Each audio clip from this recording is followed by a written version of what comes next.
Hi there, this is Andy from Blessed Man Meditations. Recently, Alex O'Connor from Cosmic Skeptic posted a video containing about 40 arguments for atheism. I have no personal vindictive vendetta against Alex or against any other atheist. I love Alex, and I love all atheists as my fellow people, all created in God's image. But I believe their epistemology is wrong and needs to be responded to. This video will be part of a lengthy series I plan to do in response to each argument Alex makes. So please like this video, comment, and please subscribe. I hope you have a blessed rest of your day. A new, fast-growing Christian YouTube channel, Redeemed Zoomer, put out a video promisingly called All Atheist Arguments Answered in 10 Minutes. Let's see how he does. There's 4,000 gods that people believe in, and you're atheist to 3,999 of them. I just go one god further. Okay, this isn't the gotcha that you think it is, because the question of whether some sort of God exists is fundamentally different from the question of which religion is right about God. Yeah, I agree with this. It's a bad argument if it is an argument. I do find that it's a useful tool for helping people to understand what it's like to not believe in God, but it certainly doesn't function as an actual argument against any God. But just follow a thought experiment here for a second. Over the last, say, about 10,000 years, humans have created about 10,000 different religions and about 1,000 different gods. What is the probability that Yahweh, the God that David believes in, is the one true God, and that Amun-Ra, Aphrodite, Apollo, Baal, Brahma, Ganesha, Isis, Mithras, Osiris, Shiva, Thor, Vishnu, Wotan, Zeus, and the other 986 gods are all false gods? Do I have any believers in any of the gods I just read off? I have one taker. Which one? Zeus, yes, all right. So, like me, the rest of you are all atheists. Some of us just go one God further. Thank you for joining me today on Blessed Man Meditations, where we defend the faith that's been once for all delivered to the saints. In today's episode, we do another response to the video by Alex O'Connor from some time ago entitled Every Argument for Atheism. This time we address the just one God further objection, where some atheists say, I don't believe in the same gods that you, the Christian, believe in. I just go one God further and also disbelieve in the Christian God. In the video by Redeemed Zoomer, the atheist in the video says there are 4,000 gods, and the Christian is atheist to 3,999 of them. The atheist says that he just goes one God further than the Christian does. The Christian in the Redeemed Zoomer video responds and says the question of whether God exists is different from what religion is right about God. And then Alex gives his comments and says that he agrees that this argument is bad from the atheist side, even if it is an argument. Alex says it's a bad argument. Alex looks at this argument as a useful tool to show people what it's like to disbelieve that any God exists. So to respond to this specific argument, we're going to look at information on 3 different websites. Here they are. Here's the first one. And the author starts by quoting Dawkins, and Dawkins uses the one God further quote. And the article author says, as the philosopher Bill Valicella put it, given that everyone's an atheist with respect to some gods, one may as well make a clean sweep and be an atheist with respect to all gods. One way of understanding the one God further objection is aimed at minimizing the differences between atheism and theism.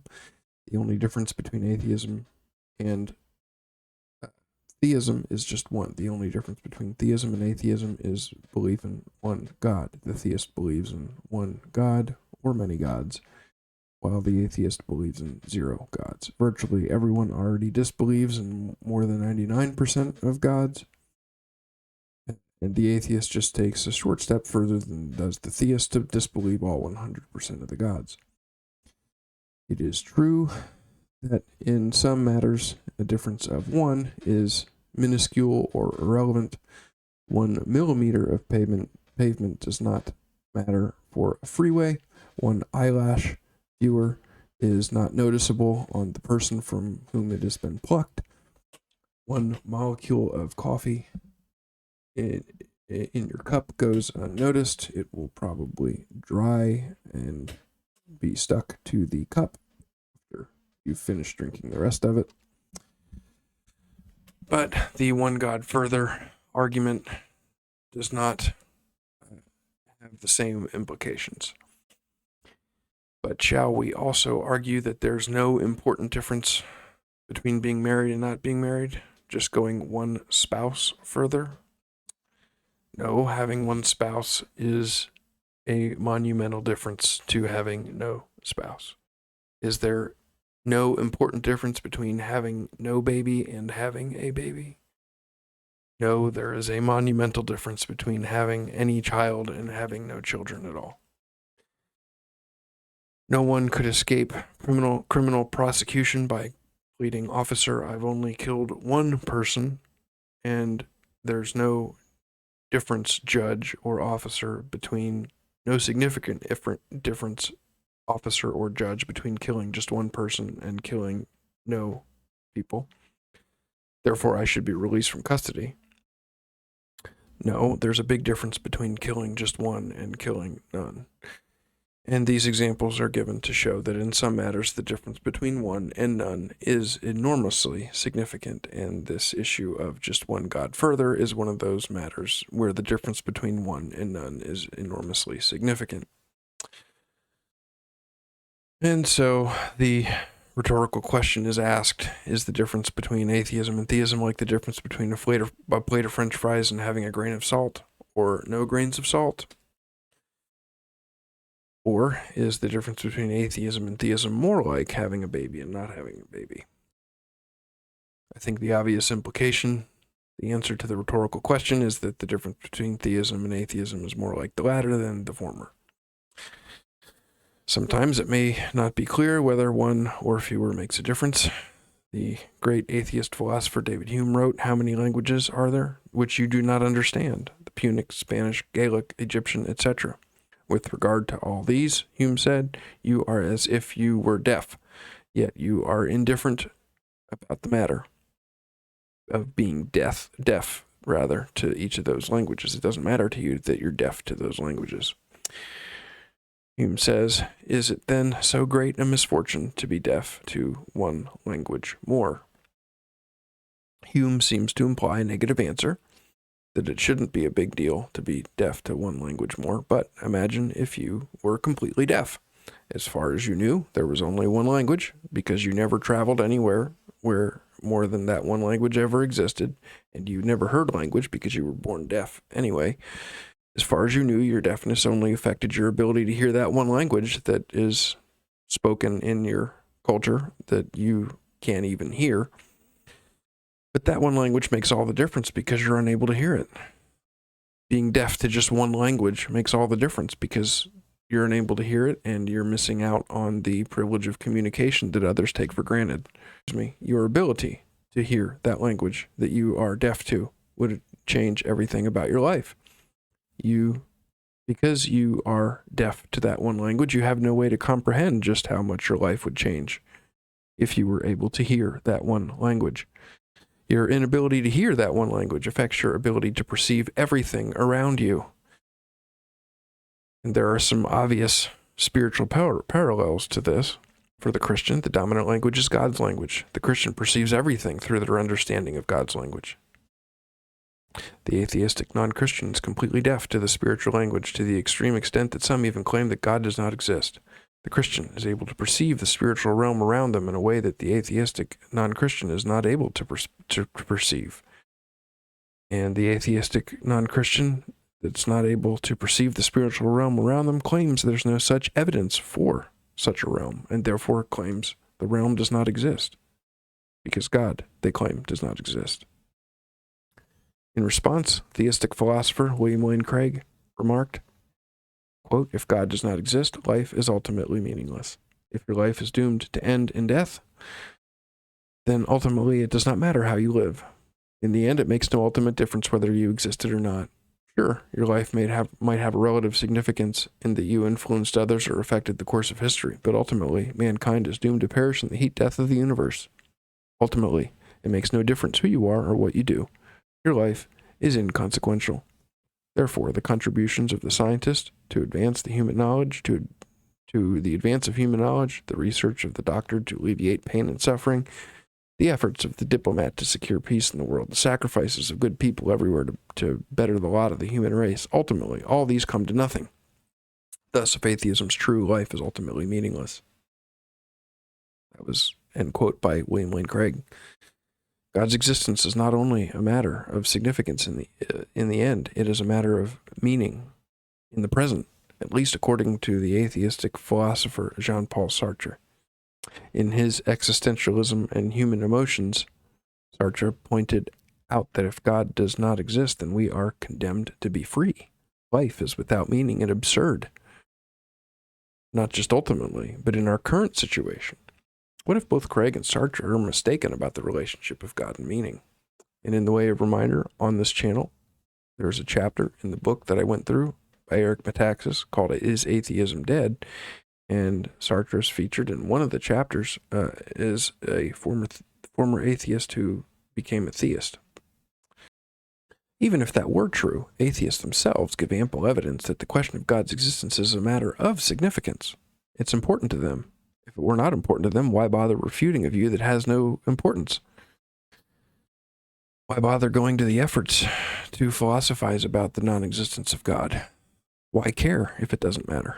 The efforts of atheists to show in their essays and books and YouTube channels that there's no God is evidence that the question of God's existence is tremendously significant even to them. Moreover, atheists themselves implicitly acknowledge that there's an enormous difference between there being one God and there being no God. Otherwise, the one God further objection can be put on its head. If a difference of one is irrelevant, then atheists might as well just accept one God more and become theists. But all the atheists and all theists think there is significant difference between theism and atheism. So the difference between one and none is a difference that matters to both atheists and theists. Perhaps the one God further argument's best understood as a kind of inductive argument. We reject Hera, Baal, and Neptune, so we ought, for similar reasons, to also reject the God of Abraham. This way of construing the objection doesn't minimize the difference between theism and atheism, but rather argues for the superior rationality of atheism as more consistent. Right, and when you hear many of the famous atheists denigrate religion like they do what this author says, and they argue for the superior rationality of atheism. This seems to be the defense of the one God further objection advocated by psychology professor Jeffrey Miller, who tweeted, quote, "If you don't believe in a God that hundreds of millions of other people do believe in, why don't you? Ask yourself honestly. From their point of view, you're an atheist." End quote.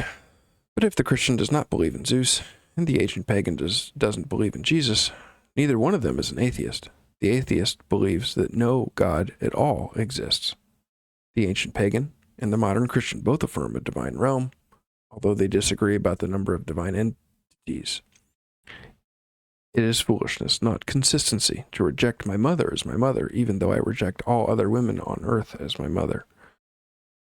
Likewise, it is foolishness, not consistency, to reject the one true God, even though I reject all other gods as the one true God.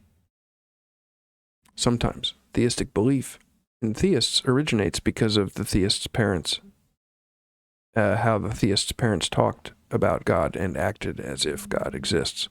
Other folks raised by atheist parents presumably began to believe in atheism. The genetic fallacy indicates that the origin of belief does not determine the truth of that belief. Being raised as a theist does not prove that atheism is true. Being raised as an atheist does not prove that theism is true. Also, being raised as a theist does not prove that theism is true, and being raised as an atheist does not prove that atheism is true. Many theists continue to believe God exists despite the assaults against theistic belief. Some believe in God because of beauty, order, and the intelligibility of a world that is caused. Others believe in God because of the falsity of skepticism or the call of conscience, or the desire of the human person for perfect truth, goodness, and love. None of these arguments points to the existence of a god like Zeus, Marduk, Odin, or any other finite entity. All of these arguments point to the existence of the infinite God, the one understood by Augustine of Hippo, Thomas Aquinas, and Edith Stein. If even one of these arguments is sound, then it is rational to reject the one God further objection. That is the end of that article. Next is an article by J. Warner Wallace. He asks, do atheists believe in just one less God than Christians? And in the way of reminder, J. Warner Wallace is featured on my channel. I went through his 2 books, Cold Case Christianity and Person of Interest. At the time of this recording, all of Person of Interest is posted. A lot of Cold Case Christianity is posted, with more to come later. Wallace said, as an atheist, I used to challenge my Christian friends with a common objection heard across the internet today. Although my formulation of the objection differed from time to time, it was a lot like the popular statement attributed to Stephen F. Roberts.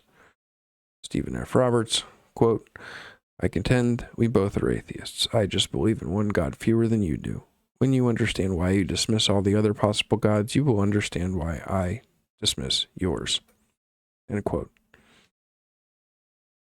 By Stephen Roberts.